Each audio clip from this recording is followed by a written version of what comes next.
اگر آ رہی ہے تو یہ 5 کلو والا تربوز جو ہے ہلاتے رہیے. اور بولو آپ کے سر پر جو 5 کلو کا جو تربوز ہے کیا ہے؟ زور سے بولو. اس کو ہلاتے رہیے. لیکن ہلانا کیسے ہے؟ سبحان اللہ کہہ کر، تاکہ مجھ کو پتا چلے کہ آپ جاگ رہے ہیں. زور سے بولو. تاکہ مجھ کو پتا چلے کہ آپ جاگ رہے ہیں. ادھر دیکھیے، جاگتے رہیے، آپ کا فائدہ ہے. سو جائیں گے تو آپ کا نقصان ہوگا. اسی قوم کا دنیا نے نقصان کیا جو قوم سونے میں لگ گئی، لیکن جو قوم بیدار رہی دنیا نے اس کا بال بیکا نہیں کیا. سونے کا وقت نہیں ہے، جاگنے کا وقت ہے.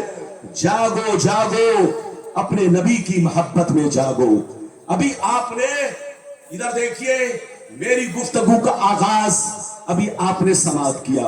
اب میں آپ کو اپنی بولو باتوں کو پہلے وہ حدیث سے شروع کرنا چاہتا ہوں جس میں اہل بیت کا مقام اور ان کا مرتبہ ہے. اجازت ہے تو میں حدیث سناؤں، لیکن ایسے نہیں سناؤں گا بابو لوگ. سارا مجمع اگر حدیث سننا چاہتا ہے تو ہاتھ اٹھا کر بولو سبحان اللہ. اور زور سے بول دو سبحان اللہ. اور زور سے بولو سبحان اللہ. ماشاءاللہ غور سے سنو. ترمذی شریف جلد ثانی باب المناقب صفحہ نمبر 219 پر یہ حدیث موجود ہے. عن عمر بن ابی سلمۃ قال لما نزلت هذه الآية على النبي صلى الله عليه وسلم انما يريد الله ليذهب عنكم الرجس اهل البيت ويطهركم تطهيرا في بيت ام سلمہ. فتح النبي صلى الله عليه وسلم فاطمة وحسنا وحسينا فجلهم بكساء وعلي خلف ظهره فجله بكساء ثم قال اللهم هؤلاء أهل بيتي فاذهب عنهم الرجس وطهرهم تطهيرا. زور سے بول دو سبحان اللہ. اور زور سے بولو سبحان اللہ.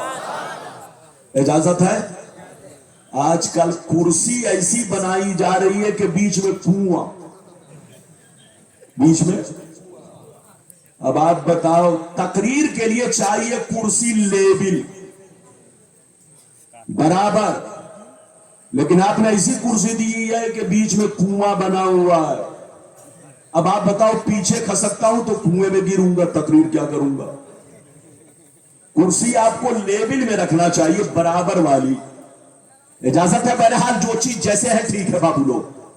ماشاءاللہ میری طرف دیکھیے، میں نے جو حدیث سنائی ترمذی شریف جلد نمبر کتنا 2 پیج نمبر کتنا 219.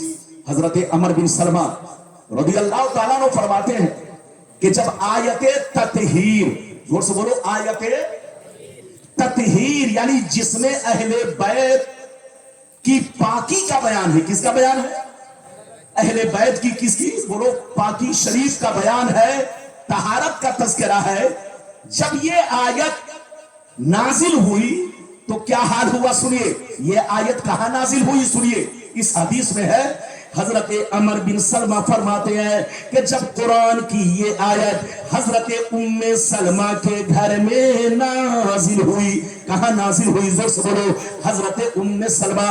حضرت ام سلمہ کون ہے؟ نبی کی پیاری بیوی ہے، نبی کی زوجہ محترمہ ہے. میرے نبی ام سلمہ کے گھر میں موجود ہے. حضرت جبریل قرآن کی آیت تطہیر لے کر آ گئے. نبی پر قرآن کی آیت نازل ہوئی. جیسے قرآن کی آیت نازل ہوئی، میرے نبی نے حضرت فاطمہ کو بلایا، حسن و حسین کو بلایا، مولا علی کو بلایا. بلانے کے بعد ارشاد فرمایا اے علی بیٹھ جاؤ، اے فاطمہ بیٹھ جاؤ، اے حسن و حسین بیٹھ جاؤ. جب سب لوگ بیٹھ گئے، جب سب لوگ بیٹھ گئے تو میرے سرکار نے اپنی چادر کو پھیلایا, سب کے سروں پر ڈال دیا, سب کو چادر میں لپیٹ لیا اور اللہ سے اس طرح دعا کرنے لگے, اللہم ہؤلاء اہل بیتی فاذہب عنہم الرجس وطہرہم تطہیرا. نبی نے دعا کیا, اے میرے پروردگار, یہ سارے کے سارے میری اہل بیت پاک ہے, میری تمنا ہے, میری آرزو ہے, میری خواہش ہے کہ ان لوگوں سے دنیا کی ہر برائی کو دور کر دے اور ان لوگوں کو خوب خوب پاک فرما دے. کتنے لوگوں نے حدیث سن لیا؟ ہاتھ اٹھا کر بولو سبحان اللہ, اور زور سے بولو. اچھا یہ بتاؤ, نبی نے کتنے لوگوں کو چادر میں چھپایا؟ ہاتھ اٹھا. نبی نے کتنے لوگوں کو اپنی چادر میں بولو اپنی چادر اٹھائی, چادر میں لپیٹا؟ 4 لوگوں کو. کن کو؟ جلدی بولو. حضرت علی, حضرت فاطمہ, حضرت حسن و حسین رضی اللہ تعالی عنہ مجمعین. ان 4 کو چادر میں لپیٹا. کس میں لپیٹا؟ زور سے بولو. چادر میں لپیٹا. اپنی چادر مبارک کو سبوں کے سروں پر ڈالا اور ڈال کر کے نبی نے چادر میں لپیٹا. لپیٹ کر کیا کہا سنیے, ادھر دیکھیے. نبی نے چادر میں لپیٹ کر اللہ سے دعا کیا, اے میرے پروردگار, یہ جتنے لوگ میری چادر میں چھپے ہیں یہ سب کے ساتھ اہل بیت پاک ہے. میری تمنا ہے, میری آرزو ہے, میری خواہش ہے کہ ان لوگوں سے دنیا کی ہر برائی کو دور کر دے اور ان لوگوں کو خوب خوب پاک فرما دے. اچھا یہ بتاؤ, جس کے پاکی کے لیے نبی دعا کر رہے ہو وہ غلط ہو سکتا ہے؟ بولو. جس کے پاکی کی شہادت قرآن دے رہا ہو, بولو وہ غلط ہو سکتا ہے. لیکن کچھ ناپاک لوگ کہتے ہیں, کچھ ناپاک لوگ کہتے ہیں کہ یزید حق پر ہے. کیا کہتا ہے؟ یزید حق پر ہے. یزید کو برا بھلا مت کہو, یزید صحابی کا بیٹا ہے. ابے پاگل کی اولاد, تم کو صحابی کا بیٹا نظر آیا لیکن نبی کا نواسہ نظر نہیں آیا. تم کو صحابی کا بیٹا نظر آیا لیکن فاطمہ زہرا کا دولارا نظر نہیں آیا. تم کو صحابی کا بیٹا نظر آیا اور علی کا لاڈلا نظر نہیں آیا, جن کے ہونٹوں کو مصطفیٰ چوما کرتے تھے, جن کو مصطفیٰ گود میں بیٹھایا کرتے تھے, جن کے رونے سے مصطفیٰ رو پڑتے تھے, فرماتے تھے لاؤ میرے لال کو, لاؤ میرے بیٹوں کو تاکہ میں اسے سونگھوں اور میں اسے چوموں. مصطفیٰ ان کو سونگتے بھی تھے اور مصطفیٰ انہیں چومتے بھی تھے, سینے سے لگاتے بھی تھے. اب آپ بتاؤ, جس نبی نے جس نواسے کو اتنا پیار کیا, جن کو جنتی نوجوانوں کا سردار کہا, اس کو تم غلط کہتے ہو اور یزید کو حق پر کہتے ہو. اچھا ایک بات بتاؤ, یزید جب مر گیا تو اس کا خلیفہ کون بنا؟ ارے بولو.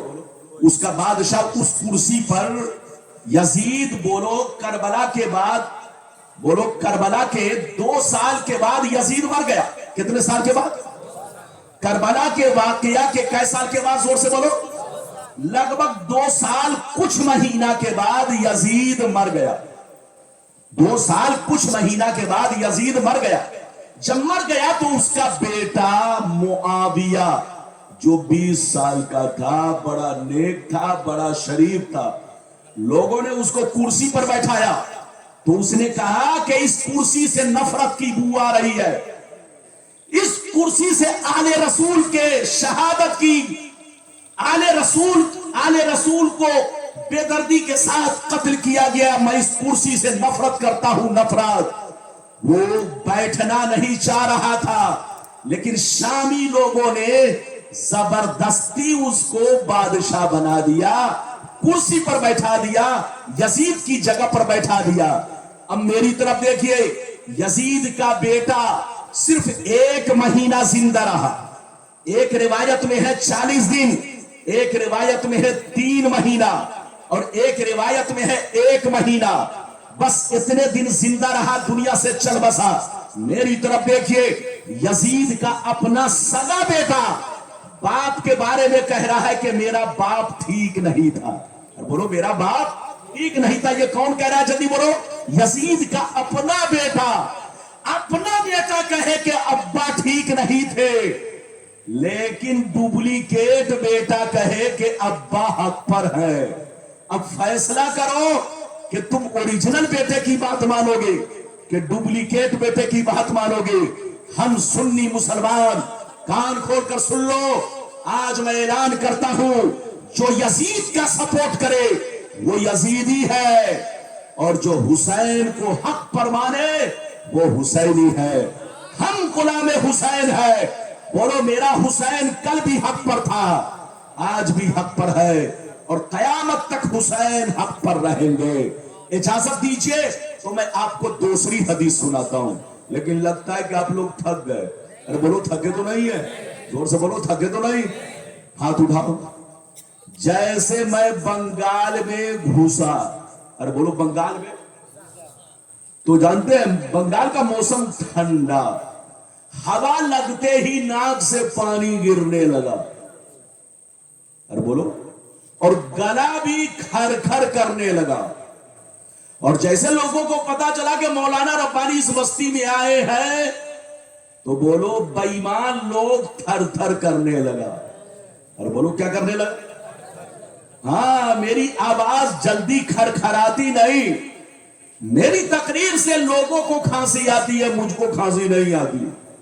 اس لیے ابھی تو آپ نے ایک حدیث سنی ہے، اجازت دیجئے تو میں دوسری سناتا ہوں۔ بہت لمبی چوڑی تقریر نہیں، میرے بعد گلفام صاحب ابھی آپ کو جم کے سنائیں گے۔ ابھی آپ نے جی بھر کے نہیں سنا ہے، جی بھر کے یہ سنائیں گے، نیا نیا کلام سنائیں گے آپ کو۔ اجازت دیجئے تو میں دوسری حدیث سناتا ہوں۔ سارا مجمع ہاتھ اٹھا کر بولو سبحان اللہ، اور زور سے بولو سبحان اللہ، اور زور سے بولو سبحان اللہ۔ ماشاءاللہ غور سے سنو، مشکاة شریف، زور سے بولو مشکاة شریف، جلد ثانی، باب مناقب اہل بیت، صفحہ نمبر 569۔ ترمذی شریف جلد ثانی، باب المناقب، صفحہ نمبر 220 پر یہ حدیث موجود ہے۔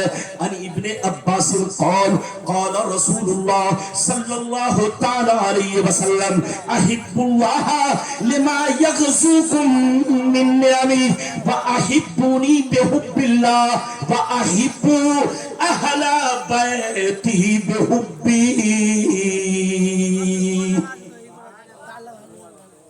بہت شاندار حدیث، دل سے سنیے چچا بیا۔ ان لوگوں کو 2 حدیث یاد ہو جاتی ہے تو ڈھول بجا بجا کر سناتا ہے، ارے بولو، اور ہمارے مولانا لوگوں کو ہزاروں حدیث یاد ہوتی ہے تو کوئی بات نہیں ہے۔ ادھر دیکھیے، ابھی تو میں نے آپ کو دوسری حدیث سنائی، مطلب سنیے کلیجہ ہل جائے گا۔ ادھر دیکھیے، نبی نے ارشاد فرمایا، حدیث کا مطلب سنیے، حدیث کا مطلب کیا ہے؟ نبی نے ارشاد فرمایا کہ دنیا میں محبت کی بے شمار قسمیں ہیں، دنیا میں محبت کی بے شمار قسمیں ہیں۔ ماں کی محبت ہے، باپ کی محبت ہے، بچوں کی محبت ہے، بہنوں کی محبت ہے، بیوی کی محبت ہے، خالہ کی محبت ہے، ممانی کی محبت ہے، رشتہ دار کی محبت ہے، دوست احباب کی محبت ہے، پڑوسی کی محبت ہے، پیر و مرشد کی محبت ہے۔ ایسے تو دنیا میں محبت کی بے شمار قسمیں ہیں، مگر یاد رکھو ساری محبتوں میں مین 3 ہے۔ زور سے بولو، ساری محبتوں میں مین 3 ہے، اصل 3 ہے۔ اگر یہ تینوں نہیں تو ساری محبتیں بیکار ہے۔ مین کتنی محبت ہے؟ ہاتھ اٹھاؤ۔ اے بابو سن رہے ہو کہ نہیں؟ گلفام نعت پڑھ رہا تھا، یہ بچہ اچھل کر کے سیدھے 100 روپیہ ایک مرتبہ۔ ربانی صاحب تقریر کر رہے ہیں تو کم سے کم بولو سبحان اللہ تو، ارے بولو۔ ادھر دیکھیے نبی نے کیا کہا، حدیث کا مفہوم بیان کر رہا ہوں کہ دنیا میں محبت کی کیا ہے، بے شمار قسمیں ہے، لیکن ساری محبتوں میں مین کتنی ہے، ہاتھ اٹھا کر بولو، اصل کتنی ہے، تین۔ ادھر دیکھیے یہ تین اصل ہے، ان تینوں کے بعد ساری محبتوں کا درجہ ہے۔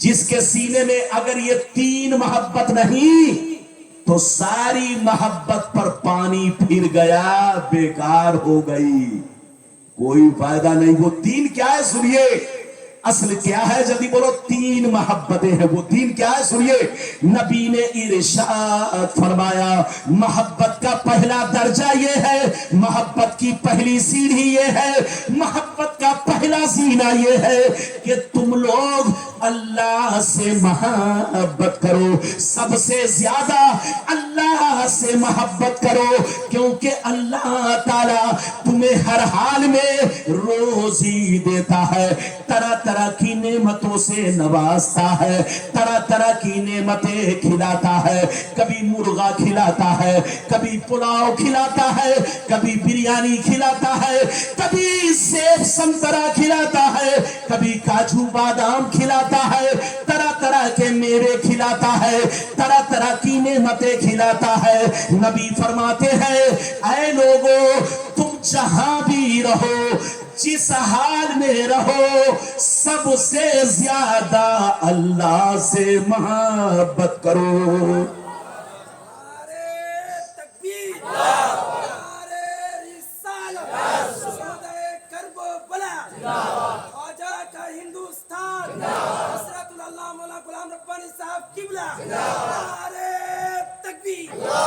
اب قاری شاہد صاحب لگتا ہے نیند سے بیدار ہو گئے، ارے بولو، امام اگر نماز میں سو جائے، بولو امام اگر نماز میں سو جائے، ادھر دیکھیے تو امام بولو رہے گا رکوع میں، اب مقتدی چلا جائے گا سجدے میں، بولو ہے کہ نہیں؟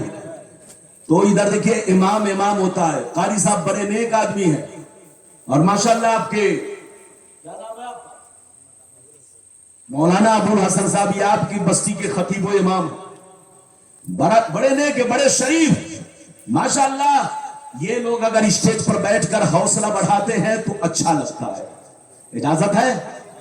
تو بولو دنیا میں محبت کی کتنی قسمیں ہیں، جلدی بولو، بے شمار، لیکن ساری محبتوں میں اصل کتنی ہے، مین کتنی ہے، تین۔ پہلی محبت کیا ہے، زور سے بولو، اللہ تعالی سب سے زیادہ، ماں سے زیادہ، باپ سے زیادہ، بھائی بہنوں سے زیادہ، رشتہ دار سے زیادہ، آسمان اور زمین میں جتنی چیزیں ہیں سب سے زیادہ کس سے محبت کرو، اس کے بعد کس سے کرو، سنیے، اس کے بعد کس سے کرو، سنیے، نبی فرماتے ہیں محبت کا دوسرا درجہ کیا ہے، سن لو، محبت کا دوسرا درجہ یہ ہے کہ اگر اللہ سے تم لوگوں کو سچی محبت ہے، اگر اللہ سے تم لوگوں کو سچی محبت ہے تو میں اس کا رسول ہوں۔ دوسرا درجہ یہ ہے کہ مجھ سے بھی محبت کرو، اور محبت کا تیسرا درجہ یہ ہے کہ مجھ سے سچی محبت ہے تو میری اہل بیت سے محبت کرو۔ کس سے کرو؟ اللہ سے اس لیے محبت کرو کہ وہ تمہارا خالق ہے، وہ تمہارا مالک ہے، وہ تمہارا رازق ہے، وہ تمہارا پالنہار ہے، سب کچھ بولو اسی نے دیا۔ اللہ سے اس لیے محبت کرو، اور رسول سے اس لیے کرو کہ رسول کو اللہ نے بھیجا ہماری رہبری کے لیے، تو اللہ کی محبت کی بنیاد پر ہم رسول سے بھی محبت کریں گے۔ اور محبت کا تیسرا درجہ یہ ہے کہ اہل بیت سے بھی کرو، کیوں؟ اس لیے اہل بیت کا تعلق مصطفیٰ سے ہے، اہل بیت کا رشتہ رسول سے ہے۔ میری طرف دیکھو، ایک بڑا اچھا واقعہ سنانا چاہتا ہوں، اجازت ہے؟ لیکن لگتا ہے کہ آپ لوگ تھک گئے، اور بولو تھکے تو نہیں؟ یہ بچہ ایسے پاؤں پھیلا کے بیٹھا ہے جیسے لگتا ہے نانی اماں کے گھر میں، صحیح سے بیٹھو. اجازت ہے؟ جلدی بولو اجازت ہے. ایک واقعہ سنیے, ادھر دیکھیے. صلح حدیبیہ کے موقع سے, کس کے موقع سے؟ بولو صلح حدیبیہ. کیا نام؟ جلدی بولو. صلح حدیبیہ کے موقع سے کفار و مشرکین نے اپنے جاسوس کو بھیجا. کس کو بھیجا؟ کہاں بھیجا؟ میرے نبی کی بارگاہ میں. کیوں بھیجا؟ ذرا جاؤ دیکھ کر آؤ کہ محمد کے ماننے والے کتنی تعداد میں ہیں. ہم ان کو قتل کر سکتے ہیں کہ نہیں؟ ہم ان کو ہرا سکتے ہیں کہ نہیں؟ ہم ان کا خون بہا سکتے ہیں کہ نہیں؟ جب جاسوس آئے, غور سے سنیے, جب جاسوس آئے تو ان لوگوں نے چھپ کر دیکھا کہ میرے نبی کے ماننے والے صحابہ کرام نبی کو وضو کرا رہے ہیں. کیا کرا رہے ہیں؟ جلدی بولو. وضو کرا رہے ہیں. ان جاسوسوں نے یہ دیکھا کہ جب میرے نبی وضو کر رہے تھے اور وضو کا پانی جب بدن سے زمین پر گرنے لگتا تو صحابہ گرنے نہیں دیتے, بلکہ وضو کا پانی کوئی چلو میں لے کے چہرے میں مل رہے ہیں, کوئی سینے میں لگا رہے ہیں, کوئی برتنوں میں جمع کر رہے ہیں. جب جاسوسوں نے یہ منظر دیکھا تو جا کر اپنے بولو سردار سے کہا کہ تم بھول جاؤ کہ محمد کو قتل کرو گے, بھول جاؤ کہ محمد کا خون بہاؤ گے. محمد کے ماننے والے گرچہ مٹھی بھر ہے, لیکن ان کی طاقت یہ ہے, ان کی دیوانگی یہ ہے کہ جب محمد کے بدن سے پانی زمین پر نہیں گرنے دیتے تو محمد کا خون زمین پہ کیسے گرنے دیں گے؟ محمد کے ماننے والے سب کچھ قربان کر سکتے ہیں لیکن محمد پہ آنچ نہیں آنے دیں گے. یہ ہے ان کے دیوانوں کا عالم. اے سنیو, دنیا میں جنگیں بہت ہوئی. جنگ بدر ہے, اس کو کوئی یاد نہیں کرتا. جنگ خیبر ہے, اس کو کوئی یاد نہیں کرتا. جنگ احد ہے, اس میں کوئی یاد نہیں کرتا. اور بھی جنگیں ہوئی, اس کو کوئی یاد نہیں کرتا. بلکہ ساری جنگوں میں بہت سارے مسلمان شہید ہوئے لیکن ان کے نام پر کوئی آنسو نہیں بہاتا. لیکن کربلا والے حسین کے نام پر ساری دنیا آنسو بہاتی ہے. جیسے محرم کا چاند نکلتا ہے, ساری دنیا کے مسلمان ہر گلی کوچوں میں حسین کا نعرہ لگانے لگتے ہیں. آخر کیا وجہ ہے کہ حسین کو سب سے زیادہ یاد کیا جاتا ہے؟ یاد کرنے کی وجہ یہ ہے, سن لو کان کھول کر کے, کہ دنیا میں جنگیں تو بہت ہوئی. جنگ بدر میں مسلمان شہید ضرور ہوئے لیکن نبی کا خون نہیں بہایا گیا. جنگ احد میں مسلمان شہید ضرور ہوئے لیکن نبی کا خون نہیں بہایا گیا. صرف نبی کے دندانے مبارک شہید ہوئے. ادھر دیکھیے, جنگ خندق میں مسلمان شہید ہوئے لیکن نبی کا خون نہیں بہایا گیا. لیکن کربلا کے میدان میں ظالم یزیدیوں نے, ادھر دیکھو, حسین کا خون نہیں, حقیقت میں نبی کا خون بہایا ہے. زور سے بولو, حسین کا خون نہیں, حقیقت میں نبی کا خون بہایا ہے. حسین کو تکلیف نہیں پہنچائی, حقیقت میں مصطفیٰ کو تکلیف پہنچائی ہے. اس لیے کہ حسین کی رگوں میں فاطمہ کا خون ہے اور فاطمہ کی رگوں میں نبی کا خون ہے. اور جہاں نبی کے خون کا ایک قطرہ گرے گا, دیوانے تن من دھن سب قربان کر دیں گے. آج یہی وجہ ہے کہ ساری دنیا حسین کے نام پر آنسو بہا رہی ہے, حسین کے نام پر مر رہی ہے. اے سنیوں, مرتے رہو. یہ آپ کا پنڈال لگانا, یہ آپ کا جلسہ کرانا, یہ آپ لوگوں کا رات بھر حسین کی یاد منانا, حسین کا ذکر سننا, یہ سب محبت کی دلیل ہے. ان کے نام پر لنگر بنانا, لوگوں کو کھلانا, یہ سب محبت کی دلیل ہے. ان کے نام پر قرآن خوانی کرنا, یہ سب محبت کی دلیل ہے. ان کے نام پر یہ خوبصورت پنڈال سجانا, یہ سب محبت کی دلیل ہے. ان کے نام پر ایک ایک پیسہ تمہارا کام آئے گا. ایک پیسہ بھی خرچ کیا ہے تو اللہ تمہیں اس کے بدلے کئی گنا ثواب عطا فرمائے گا. اس لیے کہ نبی سے محبت کا مطلب یہ ہے کہ میرے نبی سے جن کا رشتہ ہے ہر ایک سے محبت کرنی ہوگی.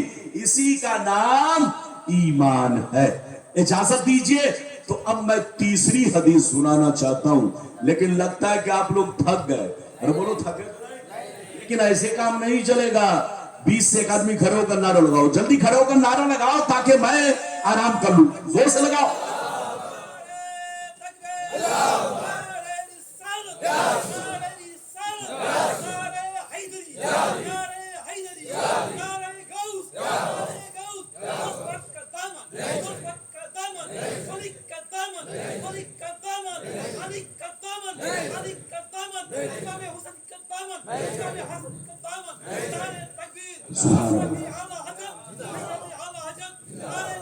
سبحان اللہ، یہ ہے اصل سنی۔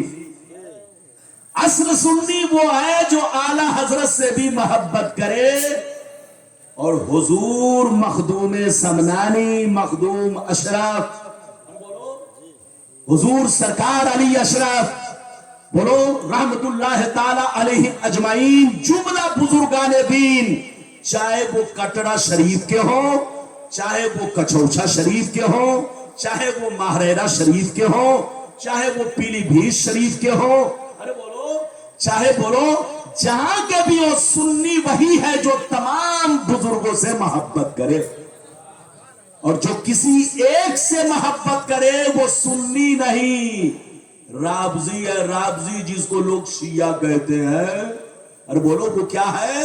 رابضی۔ رابضی علی سے محبت کرتا ہے لیکن صدیق اکبر رضی اللہ تعالیٰ عنہ کو گالیاں دیتا ہے، رابضی علی سے محبت کرتا ہے لیکن سیدنا فاروق اعظم کو گالیاں دیا کرتا ہے۔ ادھر دیکھو، رابضی حضرت علی سے محبت کرتا ہے لیکن جن کے نکاح میں نبی کی 2 بیٹی، جن کو عثمان ذوالنورین کہا جاتا ہے، ان کو گالیاں دیا کرتا ہے۔ ادھر دیکھو، رابضی علی سے محبت کرتا ہے، حسن و حسین سے محبت کرتا ہے لیکن دیگر صحابہ کو لان تان برا بھلا کہتا ہے۔ ادھر دیکھو، وہ رابضی کا طریقہ ہے، ہم سنیوں کا طریقہ یہ ہے کہ جس خانقاہ کے بھی بزرگ ہو وہ ہمارے سر کے تاج ہے، دلوں کی دھڑکن ہے، اور ان کا مرید آپس میں بھائی بھائی ہے، اور جب بھائی بھائی ہے تو پھر کیسی لڑائی ہے؟ لڑنا نہیں، جھگڑنا نہیں، جو آپ کو لڑائے وہ ٹھیک نہیں ہے، زور سے بولو، جو آپ کو لڑائے وہ ٹھیک نہیں ہے۔ اب میں آپ کو وہ حدیث سنانا چاہتا ہوں، جو لوگ کہتے کہ یزید حق پر ہے ان کی آنکھوں سے پردہ ہٹے کہ یزید میں، ارے بولو، یزید میں کتنی برائیاں تھی، اگر ساری برائیوں کا تذکرہ کروں گا تو گھنٹوں لگ جائے گا، صرف ایک حدیث سناؤں گا اسی سے اندازہ لگ جائے گا کہ یزید کتنا برا انسان تھا۔ اجازت دیجئے تو حدیث سناتا ہوں، لیکن بابو لوگ صحیح سے بیٹھاؤ، اس بچہ کو گود میں بیٹھاؤ، صحیح سے بیٹھو، سارا مجمع اگر حدیث سننا چاہتا ہے تو ہاتھ اٹھا کر بولو سبحان اللہ، اور زور سے بولو سبحان اللہ، اور زور سے بولو سبحان اللہ۔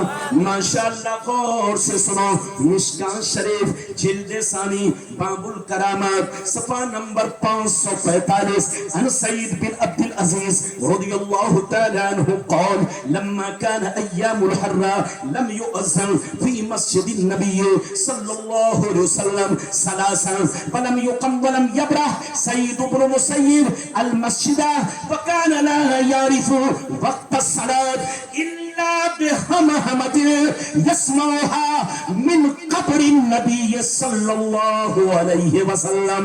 زور سے بول دو سبحان اللہ۔ یہ حدیث مشکاۃ شریف پیج نمبر 545، غلط ثابت کرنے پر منہ مانگا انعام، لیکن ادھر دیکھو، غلط ثابت کرو گے تب، ورنہ جھولا کھالی جائے گا۔ ارے بولو، اجازت ہے؟ بچے کو بٹھائیے۔ اے بیٹا، اگر پیشاب کی ضرورت نہیں ہے، اگر ضرورت ہے تو جانے دیجئے، ورنہ جلسہ گاہی خراب کر دے گا۔ ایک جلسے میں ایک بوڑھے صاحب اٹھ رہے تھے، میں نے ان کو بیٹھا دیا، جلسے کے بعد لوگوں نے کہا چچا جلسہ ختم ہو گیا، اٹھیے، کہا پہلے لونگی لاؤ تب اٹھوں گا۔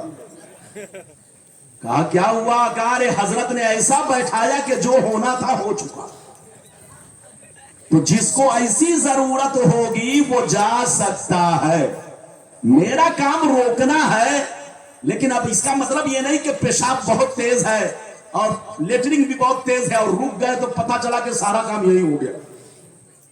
ہاں تو ایسی نوبت نہیں آنی چاہیے. بالکل ادب سے بیٹھیے, ہوش میں بیٹھیے. اب 15 سے 20 منٹ یا 25 منٹ یا آدھا گھنٹہ میری تقریر اور چلے گی, آپ جب تک چاہو گے چلے گی.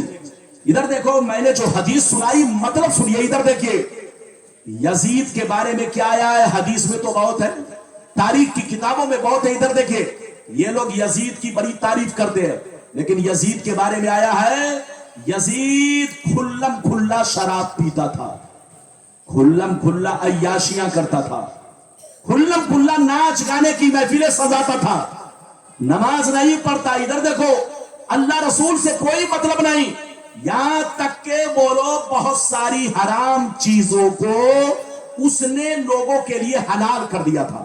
ارے بولو, حرام چیزوں کو کیا کر دیا تھا؟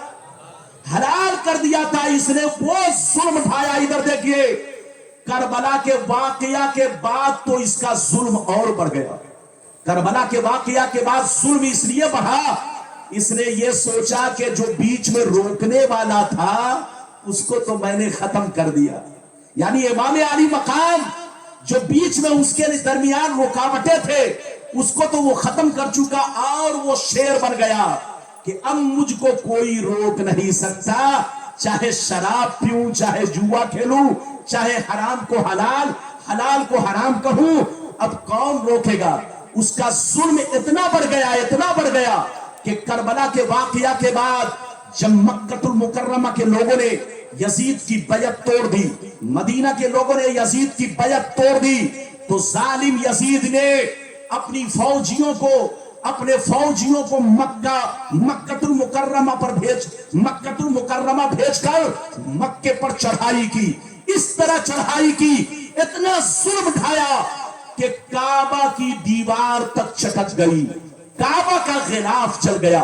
کعبہ کے اندر جو اسماعیل علیہ السلام کی جگہ پر دمبا لایا گیا تھا ذبح کرنے کے لیے, اس کی سینگ رکھی ہوئی تھی, وہ سینگ بھی چل گئی, کعبے کی دیوار چٹک گئی, حرم شریف کی بے حرمتی کی, ہزاروں صحابہ کو بے دردی سے ظالم فوجیوں نے قتل کیا.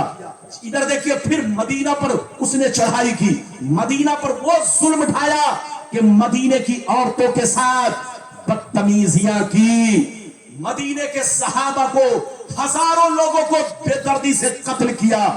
مسجد نبی میں 3 دن تک گھوڑے بڑھوائے, گھوڑوں سے پخانہ پیشاب کروایا.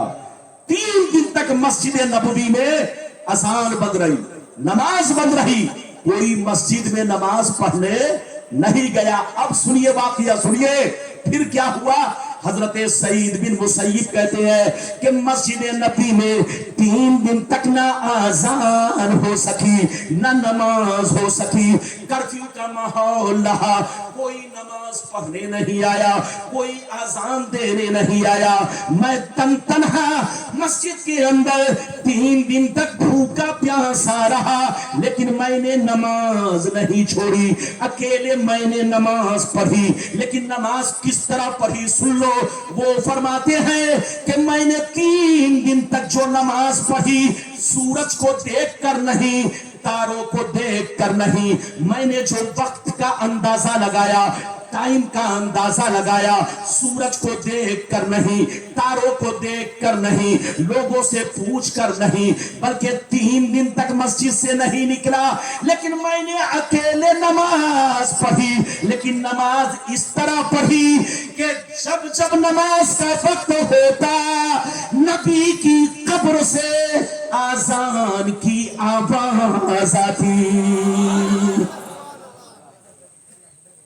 وہ فرماتے ہیں کہ 3 دن تک مسجد میں سناٹا رہا, کوئی نماز پڑھنے نہیں آیا. زور سے بولو, کوئی نماز پڑھنے, کوئی اذان دینے نہیں آیا.